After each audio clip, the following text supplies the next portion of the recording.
Hey guys, just thought I'd do a quick little tutorial about some of the Google Earth features that are unique to us BC hunter dudes. I'll go over a couple of things that are just kind of handy in Google Earth itself, but specifically I want to show you a couple of things that the government provides to us in the way of data files that we can use to find our way around the province. First of all, if you have Google Earth, top left corner, look at Google Earth. Mine says Google Earth Pro. If you just have Google Earth, I would strongly recommend going and getting Google Earth Pro. It's free now as well. Just got a few little features in it that Google Earth itself didn't have, mainly with measuring areas and this kind of thing. But fundamentally, they're virtually identical. But it's always best to have the most up-to-date version of each. But I would go do that. So the first thing we're going to do is going to look at two data files that are available to us from the provincial government, and I have opened them up here. Don't bother trying to remember these websites. I'm going to leave a link to the two sites in the description below, so you can go and get either one of these. So this particular one, I use it the most. It's pretty handy. So you're just going to click on this little spot here, and in my case it's going to show up as being loaded down here. The other one is basically an overlay provided by FrontCounter, and to get this one you're going to click on the Launch Discovery tool, and all that does, it doesn't actually launch anything, it just downloads a file, and it's going to download as well. So I got those two files downloaded. Third file that's kind of handy, I'm not going to go through downloading it for you guys, I'm just going to tell you it exists. I'll leave the link to this page in the description as well. This one is kind of cool. It lets you overlay Bing images over top of Google Earth. Bing is Microsoft's version of satellite imagery. It's not that it's better than Google Earth or Google Earth is better than Bing. The difference is they update their images at different rates. So you might find a spot that Google Earth is the most up-to-date, but you might find a spot where Bing is the most up-to-date. And if you put this overlay into Google Earth, you can simply toggle between the two and see which one is the more recent. You won't actually get to see the dates for the Bing maps, but simply by looking at a cut block, does it exist in Google Earth and not in Bing? Well, that tells you Google Earth is more up-to-date. If it's the other way around, then Bing's more up-to-date. So you can just kind of look for little features that tell you which is which. So anyways, we've downloaded these two files down here. I won't bother downloading this one. If you want to download the Bing map, you actually have to go log in with a Google login, so you got to go do that, and then you can download the link. Anyways, we've downloaded our two files. Easiest thing to do for me, because I'm on Windows 10, is I can just double click down here, and it's going to automatically bring that file into Google Earth. I had Google Earth open already. I'm just going to go back to the where was I? The other file. Come on. There. The other file, FrontCounter. Double click on that, and now it should also be loaded into Google Earth. And these both are going to appear the bottom of the list of all the stuff you can look at in your Google Earth. Mine will look different than yours, but these are all different things that I've loaded in. These two new files will exist below this line that says temporary places. If I log out right now or leave Google Earth, these will be deleted, except it's going to come up and ask me. So here, I'll do it. I'm going to close Google Earth, or make it look like I am. It says you have unsaved items in your temporary places. Would you like to save them to my places? If you say save, all it does is move them from down below the temporary places up into your permanent places, so that you can keep them there for next time. I already have them in my permanent places, so I'm just going to cancel this. But that's how you can get them moved from down here to up here. Okay, so one of the kind of the frustrating things, if you just click on any one of them, or either one of them, and I turn them on, I don't see anything. Most of the information, oh, maybe I'll see something. most of the information you have to be zoomed in quite significantly before you actually see anything. So I'm just going to turn this back off again. So it would have tried to overlay a whole bunch of information out here. And so you kind of want to pick a spot first before you get too excited about turning things on and off. So let's look at the Data BC web library first. We just expand it by clicking on the little triangle. Look at all these little different things we can look at. Specifically, so there's some fish and wildlife stuff. Each time I open up a new section, it kind of resets the map, so it's easier just to go figure out what you want to do first. There you can see the map moving already. So once I've clicked on that, now I can open it up and I can look at subheadings. One of them in here is going to be, it's staring me in the face. There we go, game management zones. So we can look at, there's all the wildlife management units in BC. Pretty handy in that you can look at a given area and see where something is. You can actually find where that border really is instead of the big thick line borders you see in the synopsis maps. All of these things that I'm showing you here, you actually have to zoom in on a spot. I'm looking over Salmon Arm, that's where I live, and it won't actually redisplay until you pause for a minute. Pause, you're going to get, there you go, you see it cycled, and it'll refresh. So you can zoom right in on a spot and take a look at where the lines actually are and where they cross. And it's kind of a handy feature. Okay, so let's leave fish and wildlife. Let's go down to, specifically I'm looking for licenses and permits. That's kind of a handy one. Now see, every time I click on one, it resets the map. So going to licenses and permits. Cut blocks. I can look at all cut blocks, active cut blocks, pending cut blocks, retired cut blocks. I'll admit I tend to just throw on all cut blocks because if I zoom into here, well, it's pretty obvious the ones that are already cut. There's all the different cut blocks. So I can pick a spot like right over here and say, oh, look at that. They've already decided they're probably going to log this spot out. Now this picture I'm looking at is, oh, look at that. They're not telling me the date the picture was taken. So I don't know when this picture was taken. It says copyright 2019. That's got nothing to do with it. This over here, I wouldn't believe that. So I don't know when this was taken. So while this cut block is displayed here, they may have already logged this. They may not have. Don't know.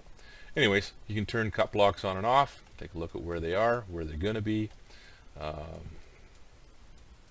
that kind of thing. It's pretty handy. We'll close up cut blocks. And we're going to go to forest roads. Okay, so there's all the different forest roads that are around. Some are active, some are deactivated. You won't really know until you're driving over them. But it's just another thing you can take a look at and see where, where some of the roads go. All right. So that's kind of handy. I'll let you take a peek through that at your own leisure. This is the big one that's going to get people all excited.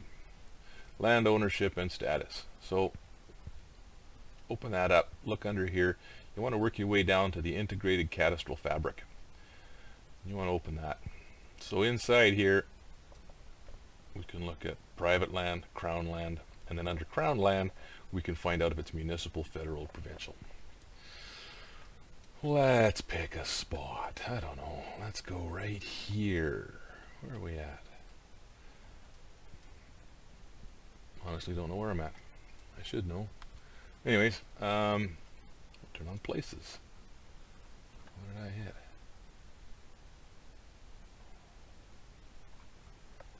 Well, sure it'll be obvious to some. Kettle Falls Volunteer Fire Department. There you go. Maybe that wasn't the best place we could have picked. I'm going to turn on roads. I'm going to turn on borders.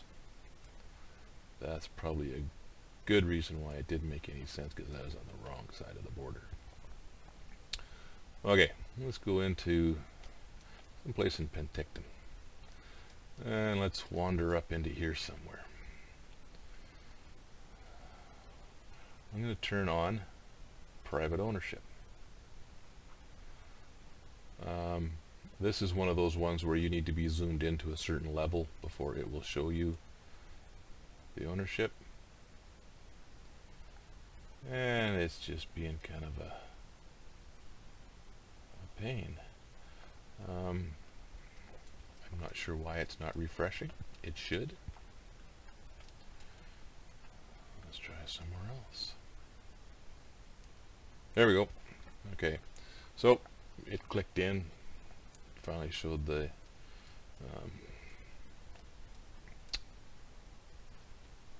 property boundaries. So let's go over to here.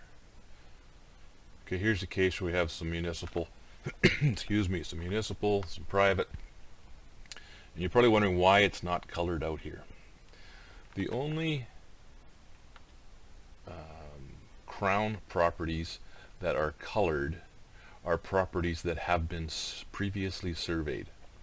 In other words, you're not going to see these big areas out here that are Crown shown as surveyed out, or as colored out, because they haven't physically been surveyed yet.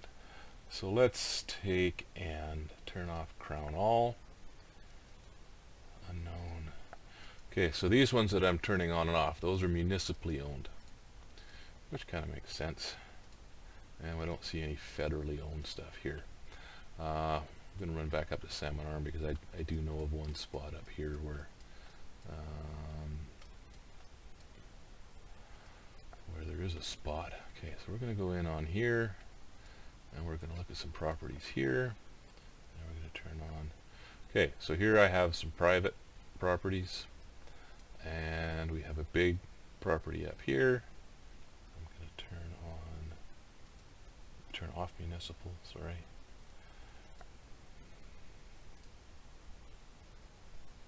There we go. So these two pieces, or three pieces, are provincially owned, as is everything out here. But these pieces, I guess, when they maybe surveyed all these other bits and pieces out, they actually surveyed and drove pegs in the ground. So these exist somewhere as being surveyed.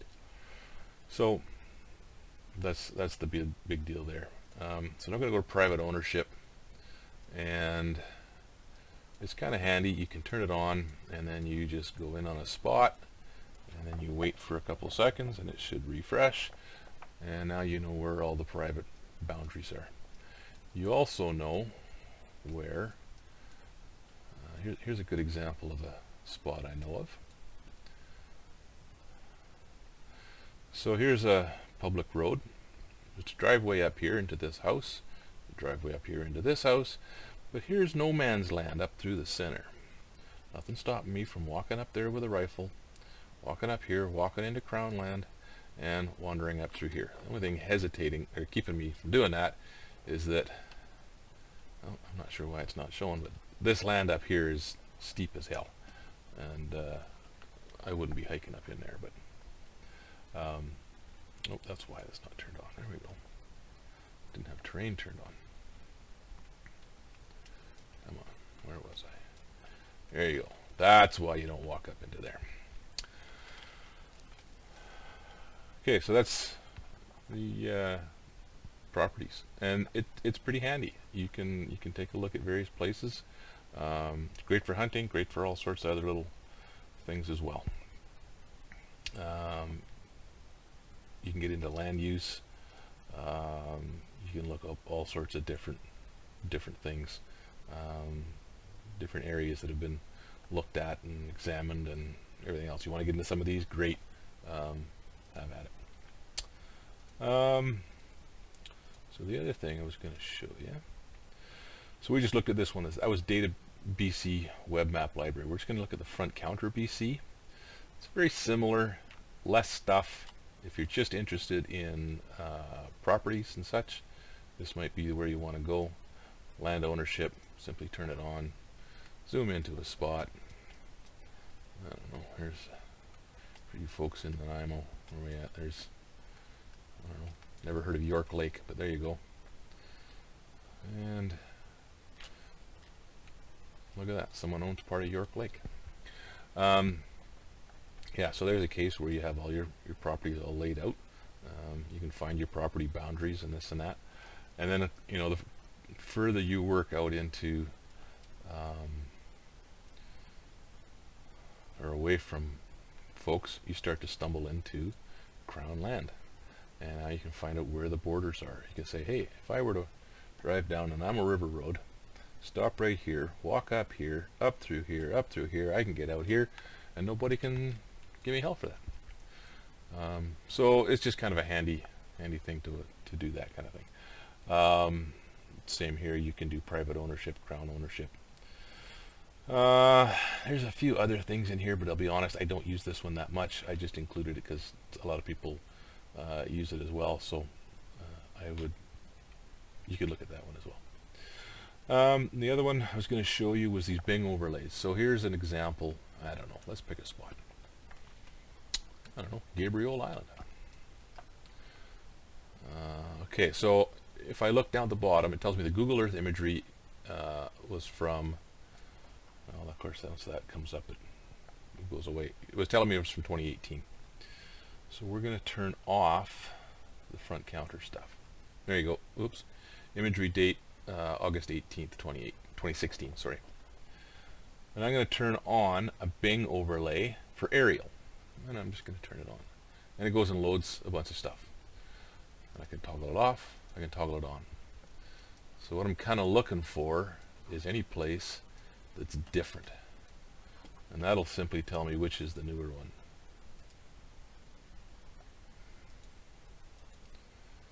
Not much stuff got built there recently. Alright, let's go. I don't know. Let's go out here. Anybody put any buildings up lately? Can't really tell.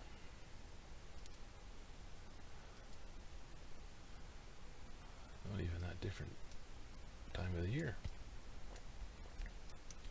Anyways, about all you can do is toggle between the two to figure out which is maybe the most recent. Okay, there's a spot down here that I can probably recognize as being old or new. Here we go. So here's a spot in Nanaimo.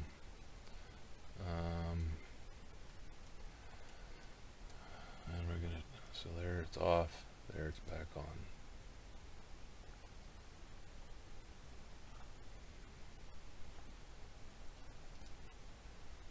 Huh, they're very, very similar dates in this particular area, so there's really no advantage one over the other. And the reason I know they're very similar dates, I know this property almost intimately. I grew up there as a kid. This is a potato field. This spot right here, my dad still lives on the farm. He's in his 70s. He used to farm all of this plus a whole bunch more, and now he farmed just this little bit, and that was a couple of years ago. There was only 1 year where he ever farmed that portion only. And that would have been 2016. So I know these both pictures were both from 2016. In fact, this year he just farmed a little bit right here. Anyways, so that's kind of a handy thing to do there. So that's the 3 files that I told you about. I'm just going to show you one more, or a couple more little cool features. I don't know, we'll zoom into a spot. And let's say that we decided to go right here. And somebody said, hey, I want to hike from here right down to here. It looks kind of steep, but I don't really know what it looks like. I'm going to take this little tool here, which is a path, and I'm going to say, I'm going to hike this right here, right down to here. I'm going to come down to here, and I'm going to stop right there. Sounds good. I'm just going to say, well, let's go to measurements first. I just drew a line that is, well, conveniently exactly 1 kilometer long. So there's my little line right there. What's kind of handy is I can right click on that and I can say show me the elevation profile. Okay, so that line starts at 3,988 feet and it ends at 3,245. So basically you got 700 feet of elevation drop over that kilometer. I know I'm mixing up units, but it's just kind of a handy thing. So any path that you draw, you can get an idea on what the profile is simply by saying show me the elevation path. Okay, so we're going to get rid of those two things. Another thing that's kind of handy, let's look at, I don't know, let's go in here.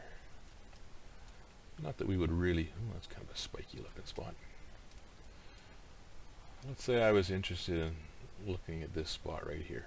This might not be such a great thing for hunting, but I find it handy for other things. I can just make a polygon. And I just say, I'm going to look at this area right here. I can just drag it, or I can click individual spots. And then I just drag it around like that. Alright, so I have my polygon. I go to here. Okay, I don't speak hectares yet. That's 236 acres. And 3.76 kilometers of perimeter. So just kind of a cool thing to do, to look at an area and measure the, or circle a spot and measure the area inside it. So anyways, I rambled on a lot. I covered a fair bit of stuff. Hopefully I didn't blow by too much of it too fast. If you get any questions, I'm sure some of you know how to get a hold of me. Drop me a note. Alrighty. Thanks, guys. See you later.